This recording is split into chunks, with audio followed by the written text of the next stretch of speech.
महाराजा किशन सिंह जी थे। महाराजा किशन सिंह जी जोधपुर स्टेट से थे।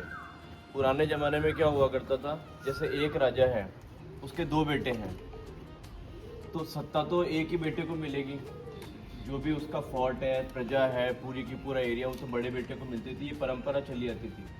फिर जो छोटा बेटा होता था उसको समीपवर्ती गांव के अंदर एक बढ़िया सी गांव ढूंढ के जहाँ पे उपजाऊ भूमि हो, जैसे फसलें उग जाएं, हर एक चीज़ अवेलेबल हो जाए, तो ऐसी जगह ढूंढ के वहाँ उनको एक छोटा सा गढ़ बना के दे दिया जाता था कि ये आपकी प्रजा है, अब इसको आप संभालें। और यहाँ जो किशन सिंह जी आए थे वो तीसरे बेटे थे जोधपुर रियासत के। वो वहाँ से ढूंढते ढूंढते आए थे। उन्होंने अपने आसपास के एरिया नहीं चुना। उन्होंने उस समय पे फिर वो यहाँ किशनगढ़ आए, और किशनगढ़ की जगह उन्हें अच्छी लगी क्योंकि यहाँ पे गोंदलाव लेक थी, जो पानी की अवेलेबिलिटी थी, खेती उपजाऊ भी थी, ज़मीन भी उपजाऊ थी, खेती होती थी, और यहाँ पे थोड़ा छोटा सा पहाड़ था। तो फोर्ट जो भी होता था वो एक छोटे से एक पहाड़ के ऊपर ही बनाया जाता था, ताकि वो आम जनता से थोड़ा ऊंचा रहे, ताकि कोई युद्ध की स्थिति वगैरह होती है तो हमेशा एकदम से उसके ऊपर डायरेक्ट आक्रमण नहीं किया जा सकता, इस हिसाब से। तो ये 1614 में ये बना था। फोल्डिंग गेट इस तरीके का, क्योंकि इसके चारों तरफ नहर बनी हुई है, तो ये नहर के ऊपर इस तरीके से खुलता था सुबह के वक्त, और शाम के वक्त इस तरीके से बंद हो जाता था। तो वो इसलिए था कि अगर मान लो कोई भी वॉर सिचुएशन होती है तो चारों तरफ नहर है, तो कोई भी डायरेक्टली एंटर ना कर पाए। वहाँ गए, काबुल में उसको हराया, उससे जो भी सामान था सब लेके आए, सोना चांदी हीरे जवाहरात। तो ये वहाँ का फ्लैग हुआ करता था, तो ये फ्लैग भी वहाँ से लेके आए, ये काबुल से जीत के लाए। 2,500 किलो के एक एक गेट है ये। तो यहाँ पे करीब करीब 50 भी सैनिक अगर इसको तोड़ने की कोशिश करे तो नहीं तोड़ा जाता था, तो वो हाथी के थ्रू इस गेट को तोड़ा देते थे। तो हाथी आके अपने सर से टक्कर मारता था और फिर गेट टूटता था। तो ये हाथी से प्रोटेक्शन के लिए ये इस तरह के खंजर यहाँ लगाए गए हैं। जो इनकी पर्टिकुलर प्लेस है ना, ये एग्जैक्ट प्लेस है जहाँ हाथी का सर आता है। अगर हाथी आके इस पे मारेगा तो ये उसके सर में घुस जाएंगे, तो वो गेट तोड़ नहीं पाएगा। तो ये प्रोटेक्शन के लिए हुआ करते थे खंजर।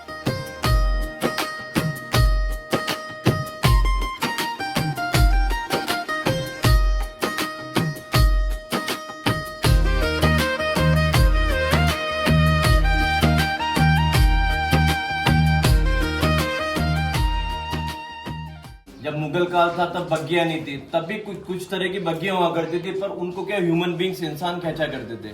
ऐसी एक बग्गी अंदर है, मैं दिखाऊंगा आपको। और ये जो बग्गियां, ये सब ब्रिटिश काल की बग्गियां हैं। इसमें ब्रिटिशर्स आए थे उस समय पे, राजा महाराजा को बग्गियां दी जाती थी। पर्दा या घूंघट इस तरीके का यहाँ रखा जाता था। तो ये आप देख रहे हैं, ये पूरा की पूरी पैक्ड थी, और इसके चारों तरफ कर्टेन्स लगते थे, तो टोटल पैक होती थी। तो रानी साहब जब भी निकलते थे तो वो पैक्ड बग्गी के अंदर निकलते थे, ताकि उनका फेस विजिबल ना हो।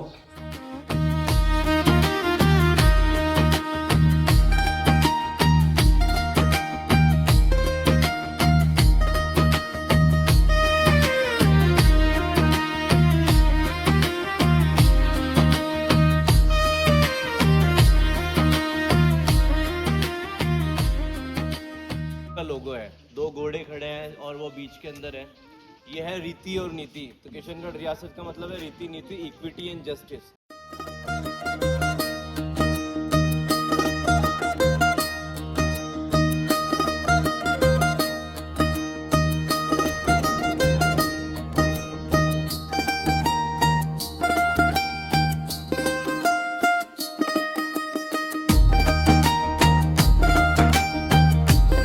दरबार वहाँ भी रास्ते थे, और यहाँ आम जनता आती थी। तो आम जनता के अंदर जो भी तकलीफ है, जो भी शिकायत है, उसको सुना जाता था, उसका समाधान किया जाता था।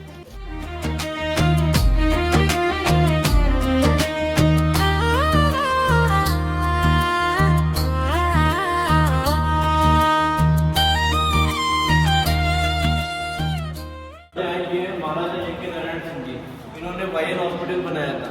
जो हमारा हॉस्पिटल है वायन हॉस्पिटल, ये महाराजा यज्ञ नारायण सिंह जी का बनाया हुआ था। ये है महाराजा मदन सिंह जी।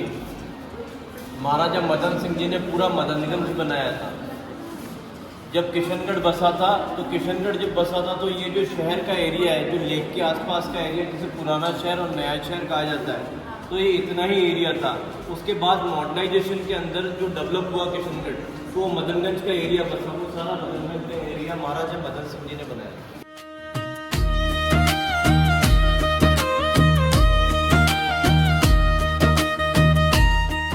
महारानीसा होते थे, तो महारानीसा का भी मन होता था कि मैं भी जानना चाहती हूँ कि यहाँ क्या चल रहा है क्या नहीं चल रहा है। तो उनके लिए ये और एक वो इनके बैक साइड से एरियाज है, छोटे छोटे से कमरे हैं, उनके ऊपर इस तरह की खिड़कियाँ हुआ करती थी। इन खिड़कियों के ऊपर इस तरह के क्रॉस तरह के गैप बनाए जाते थे। ये इस तरह का क्रॉस गैप का मतलब होता था कि आप नीचे खड़े हैं ना तो आप ऊपर की तरफ कुछ भी नहीं देख सकते, और आप ऊपर है ना तो आप नीचे की तरफ सब कुछ देख सकते हैं। तो वो उस समय के जो महारानीसा वगैरह जो हुआ करते थे, राजकुमार या वगैरह, वो लोग यहाँ से सुना करते थे कि यहाँ पे क्या बात चल रही है, क्या चर्चा चल रही है।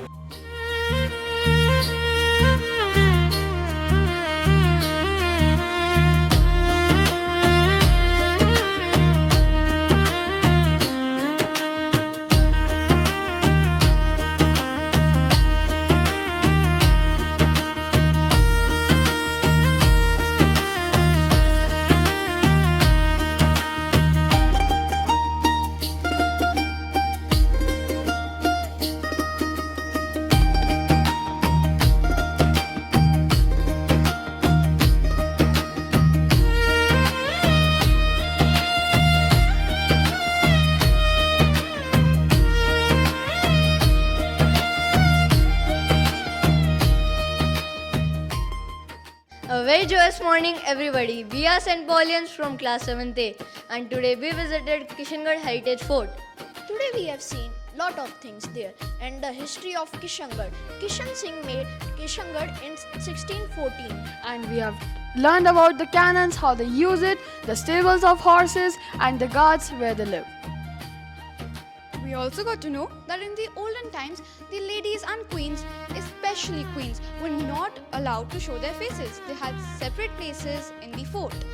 And overall, we enjoyed a lot and had a beautiful experience about our history. And we are very thankful to our father B.J. Joseph and our whole management for taking us to such a historical place.